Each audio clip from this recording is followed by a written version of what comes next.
했어요. 저자는 실수를 주의하라. 모든 사람이 실수를 한다. 그 실수를 통해서 성숙되어지기도 하고 성장되어진다. 그러나 될 수 있으면 실수를 줄여라.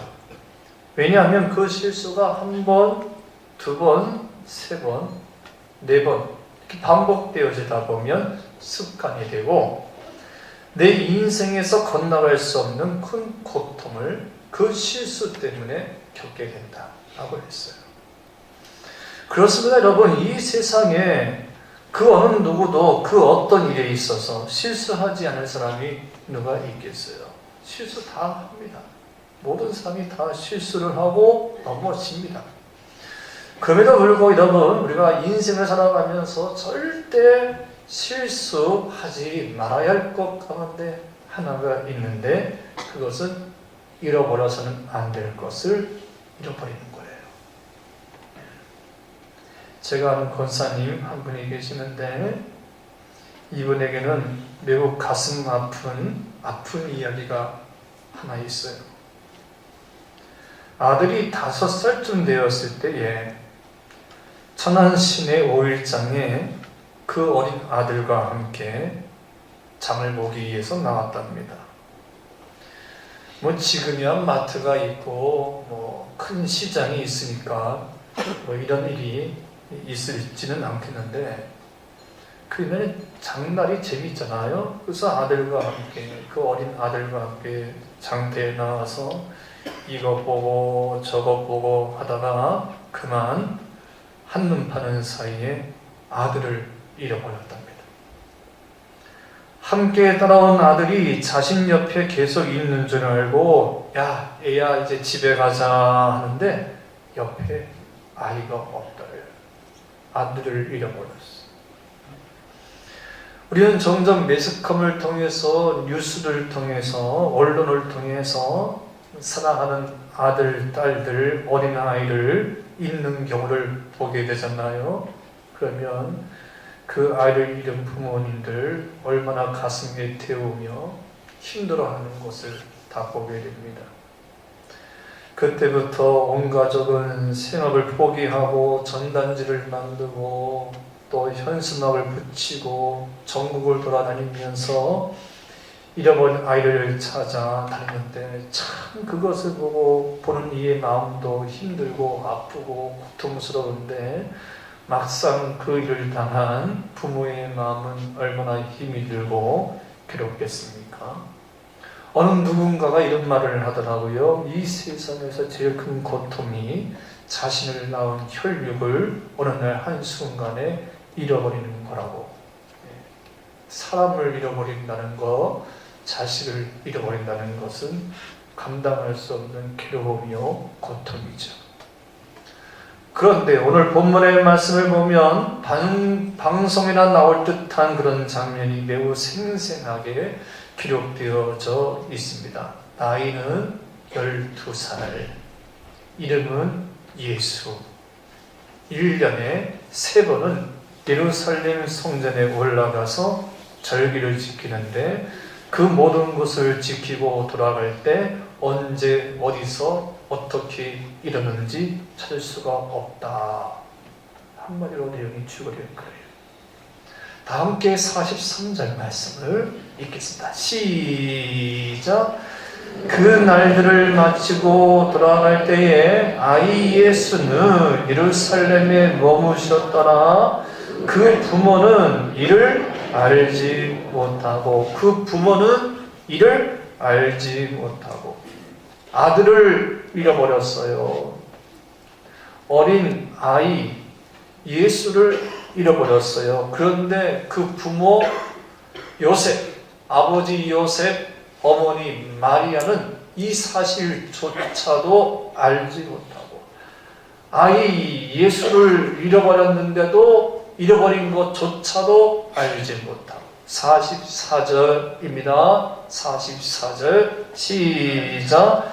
동행 중에 있는 줄로 생각하고 하루길을 간 후 친족과 아는 자 중에서 찾되 동행 중에 있는 줄로 생각하고 동행 중에 있는 줄로 생각하고 늘 있었으니까 늘 항상 옆에 있었으니까 곁에 있었으니까 언제나 있는 줄로 착각을 한 겁니다.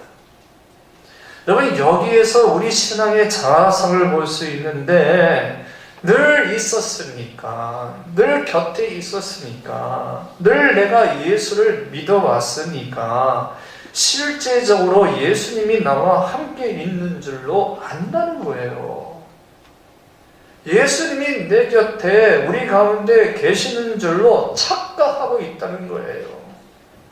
앞에 십자가가 있고 앞에 추리가 있고 아름다운 멜로디의 찬양이 있고 찬송이 있고 성전이 있고 성전 안에 있으니까 또 성경책이 있으니까 늘 항상 내가 내 안에 예수님이 계시는 줄로 안단 말이에요.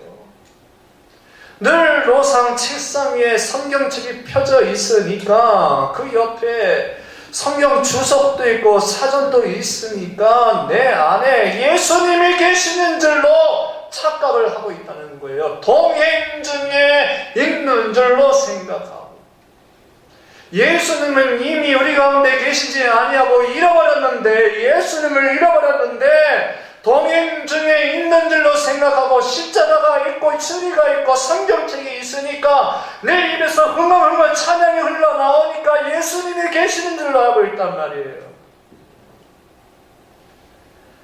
요즘 가끔 기독신문을 보면 한국교회와 한국교회 성도들의 나태함, 아니란 신앙에 대하여 매우 심한 말로 독설하시는 목사님들을 보게 됩니다. 내용은 이래요. 여러분 착각하지 마십시오. 얼마든지 예수님 없이도 예배할 수 있고 예수님 없이도 찬양할 수 있고 예수님 없이도 설교할 수 있고 예수님 없이도 봉사할 수 있고 예수님 없이도 교회가 세워질 수 있다고 그러면서 요즘 한국교회 안에 우리 신앙의 참 본질이신 예수님을 잃어버렸음에도 불구하고 그 잃어버린 것조차도 모르는 교회, 모르는 주의 종, 목사, 교회가 많다라고 했어요. 저는 이 이야기에 어느 정도 수긍하고 동의를 합니다. 여러분 예수님 없이도 예배할 수 있고 예수님 없이도 교회 봉사할 수 있고 예수님 없이도 이렇게 설교할 수도 있고 그래요. 예수님 없이도 찬양할 수 있고 성가대 유의하십시오. 예수님 없이도 찬양할 수 있어요. 의미 좋으니까 믿음이 좋으니까 예수님 없이도 교회 봉사할 수 있고 예수님 없이도 교사할 수 있어요. 가르치는 게 재미있어요. 봉사하면서 뭔가 내 만족이 되니까 예수님 없이도 할 수 있어요.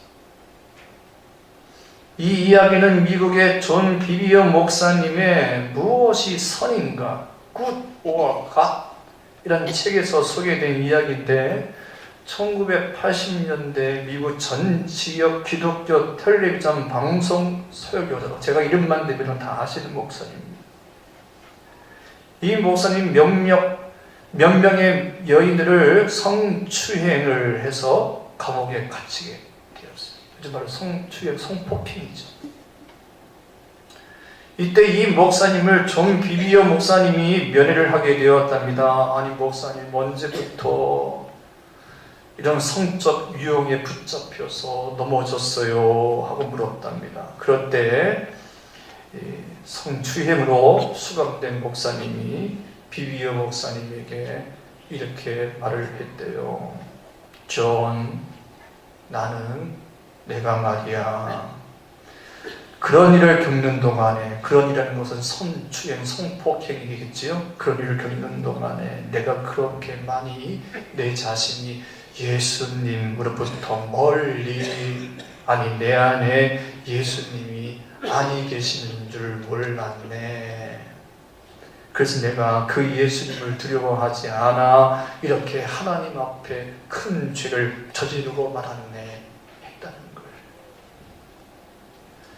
근데 여러분 사실 알고 보면 이런 일이 최근 미국 교회, 우리 한국 교회에서만 있는 게 아니었더라고요. 과거 초대교회에서도 에베소, 서머나, 버가모, 두아디아, 사대, 빌라델피아, 라오디아 교회, 이 7교회, 그 당시 모든 교회를 대표하는 교회였어요. 근데 이 모든 교회들이 어느 날 배부르기 시작했습니다. 그러다 보니까 교회 모든 예산을 땅 사는데, 건물 짓는데, 교인 배부른 데 사용했고요. 어떤 교회는 나라 정치하는 데 사용했어요. 그러다 보니까 자연스럽게 모이면 하나님의 거룩한 사업, 선교, 기도, 말씀, 묵상, 예배, 이런 일보다는 세상 사람들도 하지 않는 분쟁과 다툼, 쾌락을 추구한 겁니다. 그런데 이것을 본 다윗의 열쇠를 가지신 이가 꾸짖지요. 네가 차든지 뜨겁든지 하라. 그리고 다시 처음 사랑을 회복하라 라고 권면을 하죠. 그럼에도 불구하고 이들이 뉘우치지 않고 깨닫지 아니하니까 그것을 본 주님께서 내 입에서 토해 내치리라. 할렐루야. 깨닫지 않고 반성하지 않고 돌이키지 않으니까 내 입에서 토해 내치리라 하잖아요. 그래서 결국은 다윗의 열쇠를 가지신 이의 말대로 소아시아의 모든 교회가 다 사라지고 지금은 그 자리에 터와 돌기둥만이 덩그러니 남아있어요. 예수가 없는 교회, 예수를 잃어버린 교회. 여러분, 이것이 오늘 우리에게 주는 메시지. 예수님을 잃어버리면, 예수님의 사랑을 잃어버리면 이와 같이 된다는 거예요. 그 부모는 이를 알지 못하고 동행 중에 있는 줄로 생각하고. 여러분, 저 말씀이 저와 여러분 좀 찔리지 않나요? 예수님을 잃어버렸는데 동행 중에 있는 줄로 생각합니다. 근데 여러분, 오늘 본문의 말씀을 보면 예수님의 부모 요셉과 마리아가 언제 예수님을 잃어버렸는고 하니 다시 43절 말씀입니다. 시작. 그 날들을 마치고 돌아갈 때에 아이 예수는 예루살렘에 머무셨더라. 그 부모는 이를 알지 못하고. 언제요? 그 날들을 마치고. 그 날들을 마치고. 즉 예루살렘에까지 와서 그들의 관례대로 제사를, 예배를 잘 드렸어요. 1년에 3번씩 6월절에 예루살렘에 와가지고 제사를, 제물까지 온전히 드리고 근사하게 제사장의 축복까지 받았어요. 근데 정작 그 문을 나서는 순간 그 날들을 마치고 모든 예배와 모든 제사의 행위를 다 마치고 돌아가면서 정말 본질이신 중요하신 예수님을 잃어버리는 그런 경험을 겪게 된 거예요. 그 날들을 마치고 돌아갈 때. 졸지 마세요. 그러니까 예배 좀 졸면 안 돼요. 그래서 졸면 안 돼요. 덥다고 졸면 안 돼요. 이 히터를 틀어도 좋네. 그 날들을 마치고 돌아갈 때. 여러분, 오늘 이 말씀이 저러분 여러분에게 큰 은혜가 되기를 바랍니다. 아멘. 그 날들을 마치고 돌아갈 때 우리 모두가 이런 일을 겪어요. 지금 기껏 열심히 예배드리고 마음과 정성을 다해 하나님께 예배드리고 찬양하고 말씀 듣고 은혜 받고 돌아가는데 그 안에 내 곁에 예수님이 없다면 되겠어요? 그래서 여러분, 제발 예배 드린 후에 나가서 다투지 마세요. 예배 드린 후에 나가서 불평하지 마세요. 예배 문 나가자마자 저기 주차장에서 싸우고 다투고, 왜 차를 빼주냐고 욕하고, 음식이 왜 짜냐고 싱겁냐고 또 밭에 주방에 나가서 불평하고 원망하고. 얼굴 인상 좀 펴세요. 할렐루야. 도대체 누구를 위해 예배드리며 누구를 위해 봉사하며 헌신하는 거예요? 먹는 것 때문에, 죄를 하는 것 때문에 불평하지 말고 짜니 싱겁니 일이 많으니 적으니 힘드니 하지 마세요. 사실 알고 보면 우리가 힘든 것도 내 안에 은혜가 없어서 그래. 내 안에 예수님이 없어서 그래요. 예수님을 잃어버려서 힘든 거예요. 찬양곡이 어려워서 힘든 게 아니라 뭐가 없어서? 예수님을 잃어버려서 힘든 거예요. 일이 많아서 힘든 게 아니라 내 안에 은혜가 없고 예수님을 잃어버려서 힘든 거예요. 사는 게 힘든 게 아니라 내 안에 예수님이 없으니까 사는 게 힘든 거예요. 예수님을 잃어버렸어요. 사랑하는 성도 여러분, 이 드림절 마지막 주간에 우리 모두 잃어버린 예수님을 찾을 수 있기를 바랍니다. 아무리 밖에서 좀 개소리가 들리고 성탄의 종소리가 들리고 추위가 있으면 예수님이 없는 추위가, 예수님이 없는 개소리가 들리고. 다 함께 44절 말씀을 듣겠습니다. 44절 말씀 시작. 동행 중에 있는 줄로 생각하고 하룻길을 간 후 친족과 아는 자 중에서 찾되. 하룻길을 간 후 44절 말씀을 보면 요셉과 마리아가 예수님을 잃어버렸다는 것을 알게 된 것은 하루가 지난 후요. 얼마가 지난 후? 하루가 지난 후. 동행 중에 있는 줄로 생각하고 하룻길을 간 후 46절 말씀입니다. 46절 말씀 시작. 사흘 후에 성전에서 만난즉 그가 선생들 중에 앉으사 그들에게 듣기도 하시며 묻기도 하시니. 사흘 후에 예수님을 잃어버렸다는 것을 안지는 하루였으나 그 잃어버린 예수님을 다시 찾기까지는 얼마가 걸렸어요? 사흘이 걸렸어요. 즉 다시 말씀드리면 요셉과 마리아 잃어버린 예수님을 찾기 위하여 사흘 동안 정신없이 가던 친지부터 시작해서 아는 모든 사람을 찾아 헤집고 다녔을 겁니다. 안 둘러본 것이 없이 사흘 길을 찾아다녔을 거예요.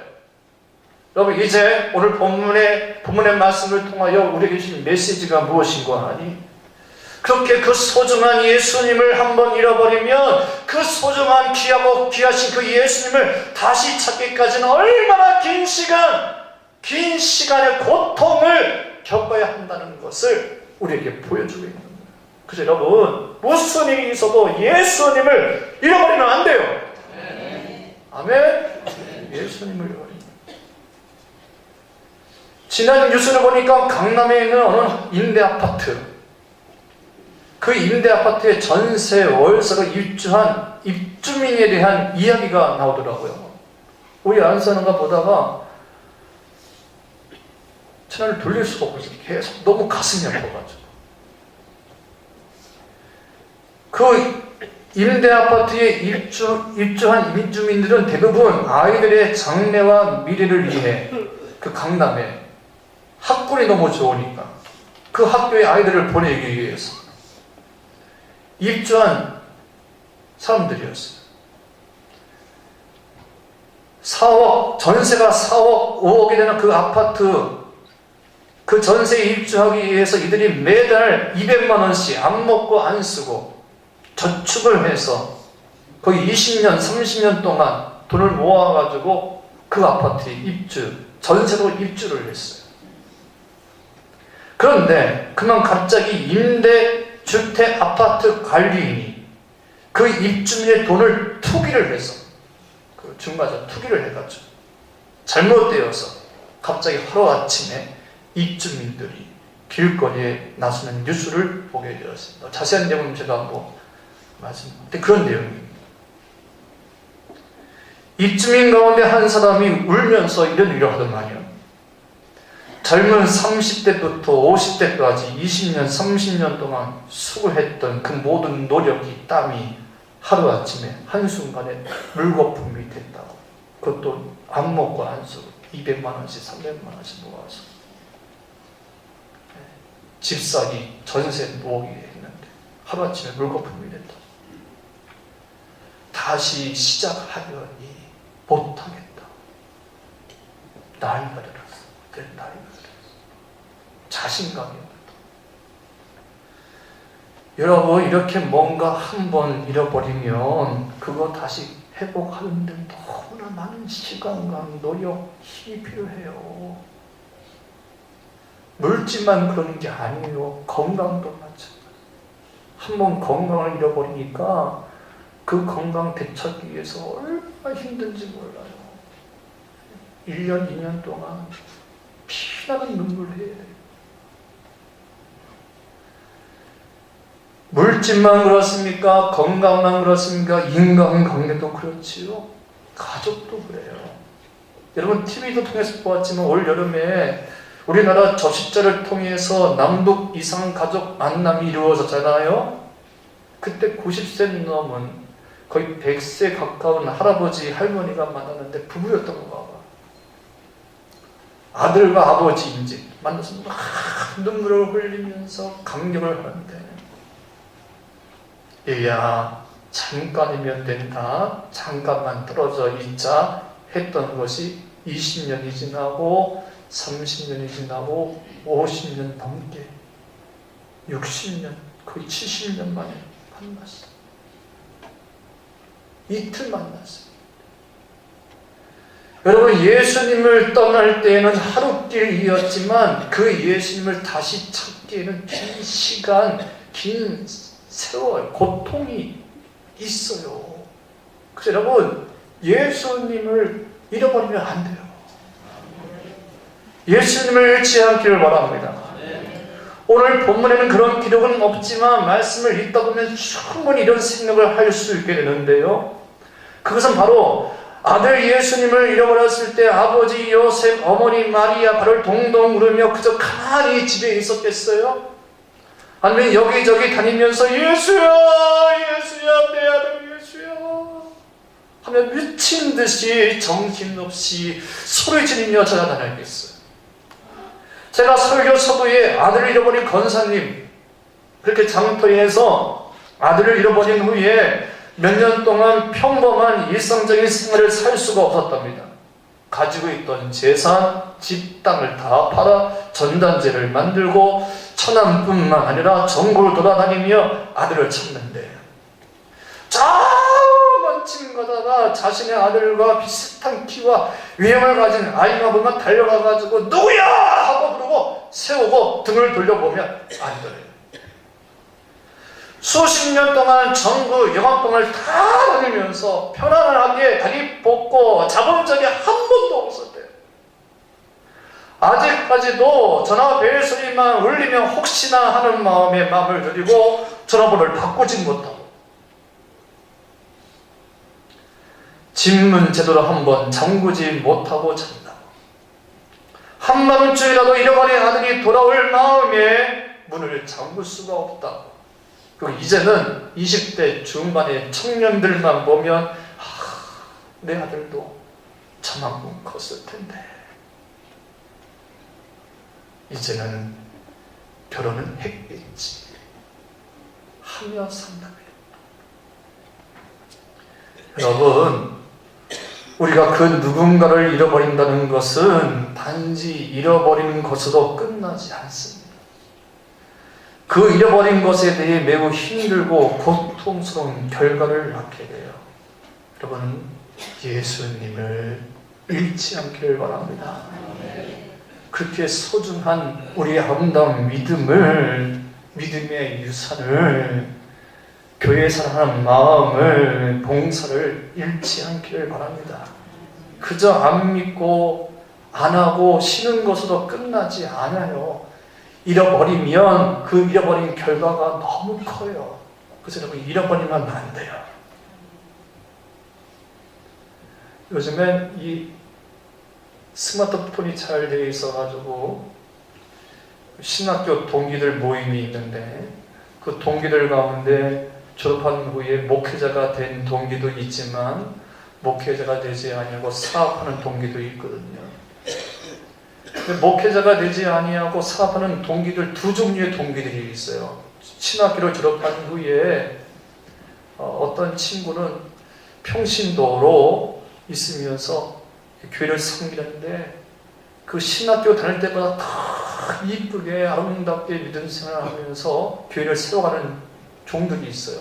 그 내용들 하나하나 그날 이렇게 카톡으로 이렇게 띄워진 묵상을 보면 이 신앙이 너무 좋은 거야. 목사보다 신앙이 더 좋은 거야. 내용들이 너무 긍정적이고 순수한 믿음을 가지고 세월한 친구들이 있는가 하면, 반면에 완전히 삐딱선 타가지고 주일날도 교회를 나가지 않는, 신학교 다닐 때는 전도서도 하고 했던 그런 친구들이 저번에 지금은 교회를 정하지 않고 그냥 나그네 왔다 갔다 하면서 하는 친구들이, 두 종류의 친구들이 있었어요. 근데 그걸 보면서 내가 도전받고 고민한 내용 중에 하나, 이건 제 생각입니다. 제가 이제 앞으로 기도 제목인데 그냥 제가 또 이렇게 말하면 안 되는데 해야 되는데 실천하는데 할 수 있도록 여러분 도와주십시오. 제가 그거 보고 나서 충격받고 내가 생각을 많이 했어요. 제가 지금은 이제 목사니까 이런 분한테 설교를 하고 글을 치고 예배도 인도하면서 앞에서 예배 인도하면서 막 은혜 받아가지고 악기 찬양도 하고 그러는데, 목사니까 그랬는데, 제가 이제 은퇴한 다음에 이제 목사가 이제 은퇴를 하게 되면 쉴 거 아니에요? 쉬면 아까 제가 두 종류의 친구를 얘기했잖아요. 한 친구는 신학교 졸업한 다음에도 열심히 예배하고 교회를 잘 섬기는 그런 친구들이 있는가 하면, 어떤 친구들은 갈 데가 없어서 마방하고 이리 갔다가 저리 갔다가 정하지 못해서 그런 친구를 보면서 내가 지금 마음 먹었어요. 내가 은퇴한 후에 하나님, 어디 제가 신호동길 나올 수는 없잖아요. 여러분은 축복입니다. 아멘, 아멘. 할렐루야. 여러분, 한평생 교회에서, 여기에서 신앙생활 할 수 있기를 축원합니다. 근데 저는 제 생각에 저는 은퇴하면 목사는 떠나야 되는데, 떠난 다음에 내가 막 교회에서 막 설교하고 막 이렇게 막 섬김을 받기만 하다가 이제 후에 어떻게 할까 하다가 그 친구들 보면서 정리를 해. 고민이 되는 거예요. 그래서 내가 은퇴한 후에는 나를 모르는 곳에 가서 성도로, 할렐루야, 성도로, 정말 성도로, 내가 목사인 줄 모르고 괜히 목사 티냈다가 목사님의 설교도 안 나오고 예배도 잘 못 드리면 얼마나 저그랬어요. 그러니까 아예 타이틀을 다 빼버리고 성도로 가서 정말 예배 잘 드리고 싶다. 예배 여러분처럼 그냥 저 밑에서 정말 하나님을 높이며 할렐루야 찬양하고 예배 잘 드리고 싶다. 하나님이 기뻐할 만한, 하나님이 감동을 줄 만한 예배자가 되고 싶다. 봉사자가 되고 싶다. 그런 마음이 든 거예요. 예수님을 다시 찾자. 예수님을 잃어버리지 말자. 네? 여러분, 성탄 충격이고 지금 여기저기서 막 그렇습니다. 얼마나 많은 한국 교회가 있고 십자가가 있어요. 그 안에 예수님이 있나? 예수님을 잃어버리면서도 불구하고 예수님이 함께 계시는 줄 알고 지금 열심히 지나고 있는 거 아닌가? 기도하고 있는 거 아닌가? 이제 말씀을 정리하겠습니다. 예수님을 다시 찾을 수 있기를 바랍니다. 바쁘다고 분주하다고 몸이 힘들다고 하여 자꾸 교회에서 멀어지고 주의 길에서 멀어지고 예수님으로부터 멀어지는 경우가 있어요. 명심하십시오. 우리가 그 중요한 신앙의 본질, 믿음의 행위를 소홀히 하면 자연스럽게 멀리하게 되고 그러면서 잃어버리게 되는 겁니다. 예수님을 잃어버리게 되는 겁니다. 그만 내가 세상 일로 물질로 육신의 염려와 근심으로 한눈 팔게 되면 그 귀한 예수님을 잃어버리게 됩니다. 그러면 그 잃어버린 예수님을 되찾기에는 너무나 긴 시간의 고통이, 아픔이 생겨요. 여러분, 이제 내일 모레면 성탄절이에요. 예수님을 찾기를 바랍니다. 아니, 예수님을 잃어버리지 않기를 바랍니다. 예배가 살아있고, 예수님이 있는 예배, 예수님이 있는 찬양, 예수님이 있는 설교, 예수님이 구하는 교회, 할렐루야. 그래서 저 성전에 나갈 때는 그 어떤 어둠도, 그 어떤 어두운 그림자도, 고난도, 시험도 다 이겨낼 수 있는 성령 충만한 우리 신우동교회 성도님들 다 되기를 축복합니다. 기도하겠습니다. 하나님 아버지,